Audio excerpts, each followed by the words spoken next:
Hi friends, this is me Harshita here. In this video, let's discuss about genital ulcer.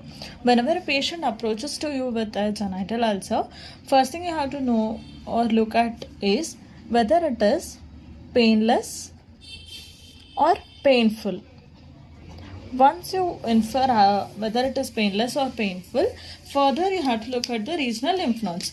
If there is no lymph node, either it can be no lymph node enlargement, or it can be, or there can be a lymph node enlargement. Okay, enlargement. Now if there is a lymph node enlargement, again you have to look whether it is a painful lymph node enlargement or a painless lymph node enlargement. Painful or painless. So each you have to infer this because the diagnosis varies accordingly. If the genital ulcer is painless and there is no lymph node enlargement, then the diagnosis is donovoneosis. Of course, this is associated with further lab findings and all, but just if you have to say in terms of lymph node and ulcer, if ulcer is painless and there is no lymph node, it is donovoneosis. And if the ulcer is painless and there is lymph node enlargement, and again this lymph node is painless, then it is syphilis. Note, in syphilis there is bilateral lymph node enlargement. Okay, and see, when the ulcer is painless but the lymph node is painful, it is something very weird, right?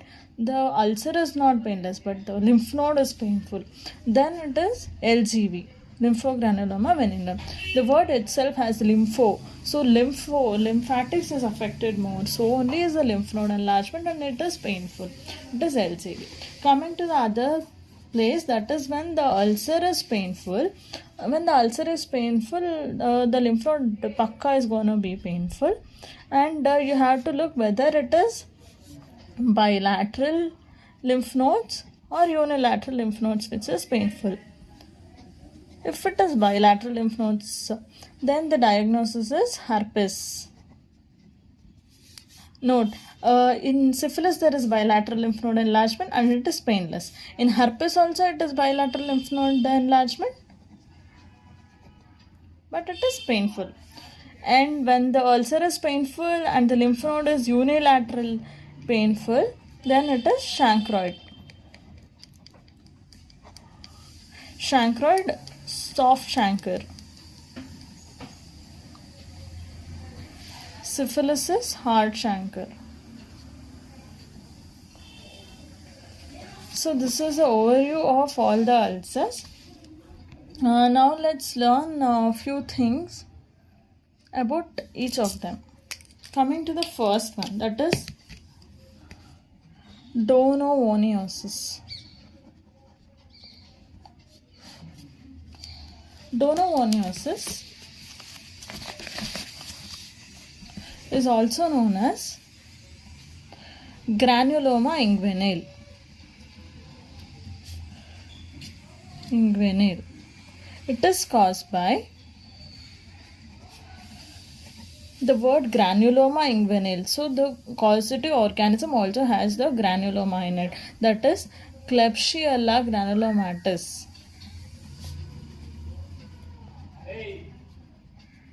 Or Calmette-Bacterium granulomatis. Calmette-Bacterium granulomatis. Note, this is a gram-negative organism.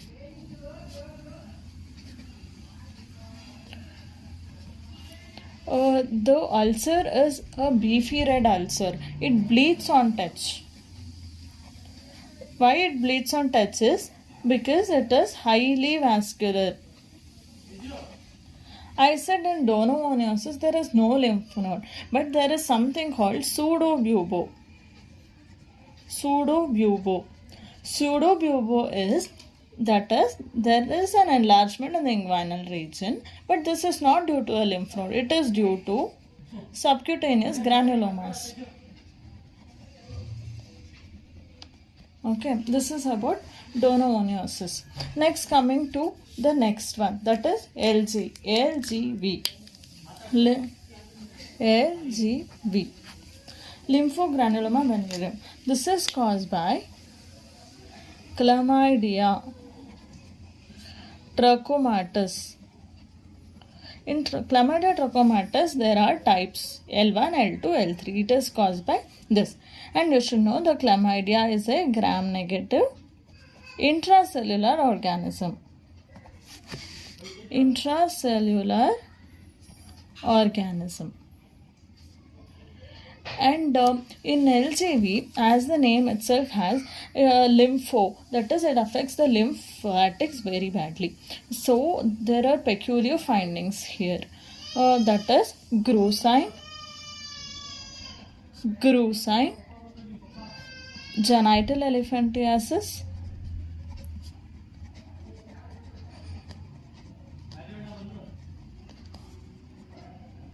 proctitis, rectal prolapse,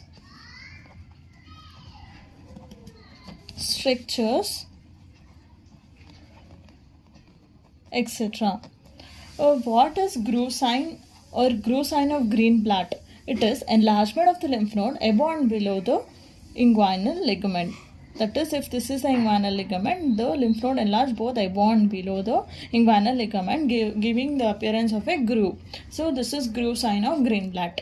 And on how this lymphatics that elephantiasis is happening is the lymphangitis, the lymph get blocked due to LGV, and that results in genital elephantiasis. Over a time, rectal prolapse, strictures, etc. can also happen. Chronic LGV leads to obstruction of the lymphatics, so that will lead to lymphedema. That lymphedema is progressed to sclerosing fibrosis. The sclerosing fibrosis leads to many other things like enlargement. In the male, it is saxophone penis. You have to remember these fancy terms. In female, it is osteomeny.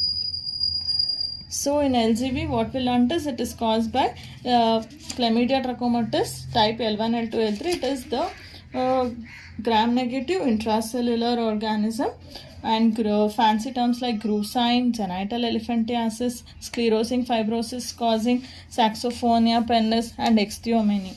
So this is about the LGV. Coming to the next, that is syphilis.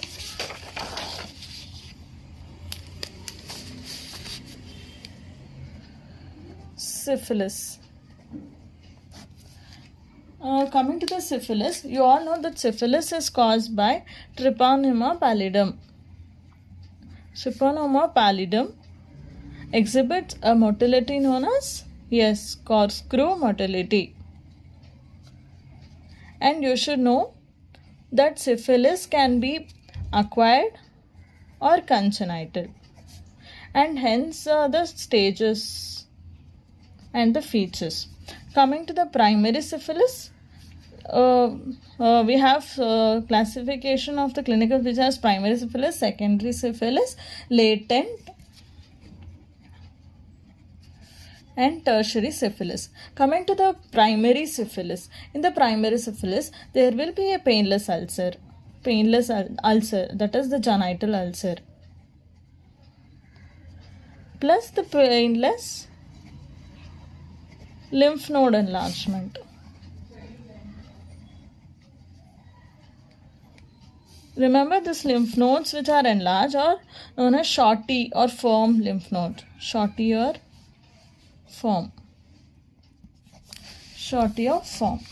Coming to the secondary syphilis. In secondary syphilis, you have things like syphilids. Syphilids are the skin lesions. They are asymptomatic, coppery colored, scaly bilateral lesions. They are skin lesions, asymptomatic, sometimes associated with fever. These are copper colored. copper colored and scaly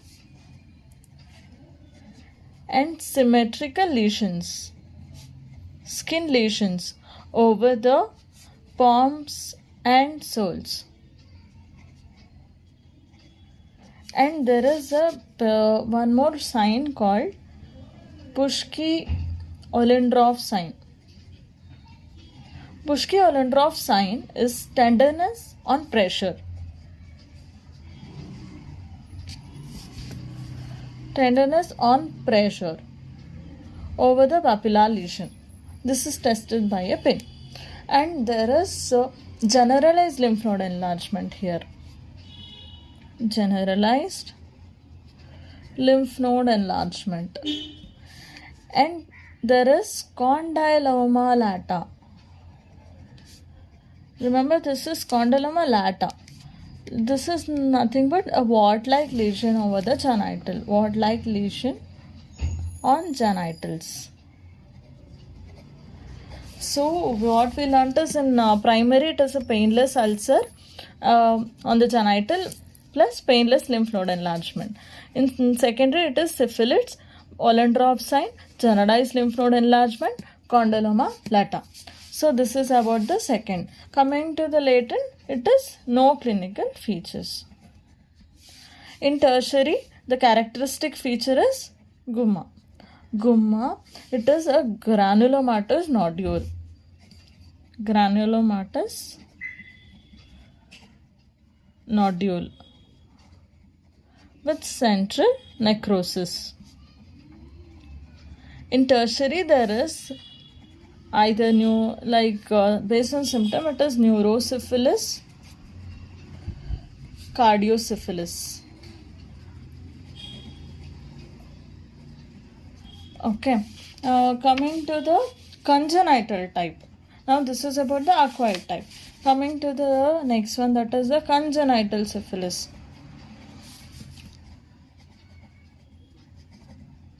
In congenital syphilis, it is involving basically every organ of the face, every structure of the face. That is frontal and parietal bossing, saddle nose,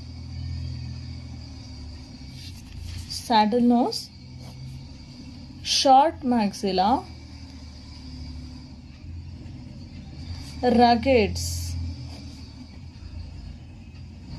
Ruggeds are linear furrows radiating from angle of the eyes, nose or mouth. Those are ruggeds. Coming to the ears, it is eighth nerve deafness. Coming to the eyes, in eyes, corneal opacity, salt and pepper fundus. The salt and pepper fundus is due to the chorioretinitis. Okay.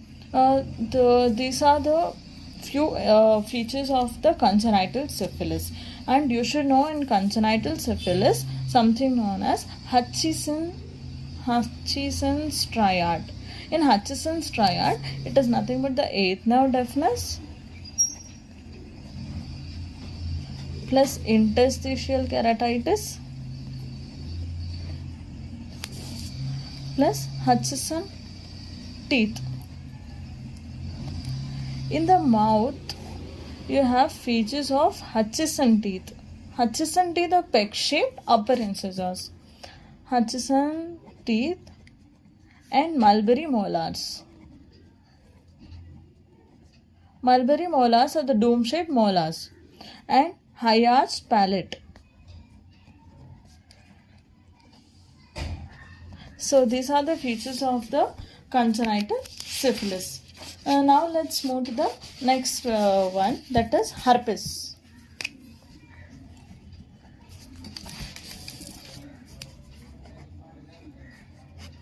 Herpes is the Herpes has the virus is of two types, HSV1 and HSV2. HSV1 causes herpes labialis. HSV2 causes herpes genitalis. Okay, so here there will be grouped vesicles formed first, and these small grouped vesicles are very painful and they break to form ulcers. So here we learned that it is a painful ulcer and painful lymph nodes. That is painful ulcer and painful lymph node, and it is bilateral. And treatment is the drug of choice is acyclovir. Okay, coming to the next one, it is chancroid. Chancroid is caused by Haemophilus ducreyi, H. ducreyi, and you should know it is coccobacilli, and the peculiar appearance like school of fish appearance,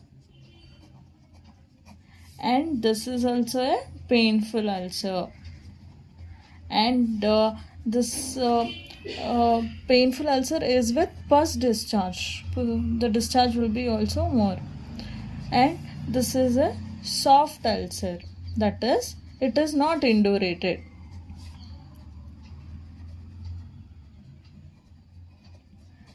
And there will be lymph node enlargement, and it is painful, but it is unilateral. So this is about the chancroid. This is a very important point, and these are the things that you must pakka know for sure. Coming to the last thing, that is urethritis. You should know about this also.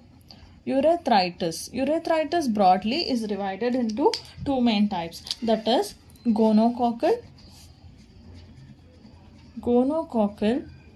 and non-gonococcal. In gonococcal, you should remember, in gonococcal testis is not involved usually.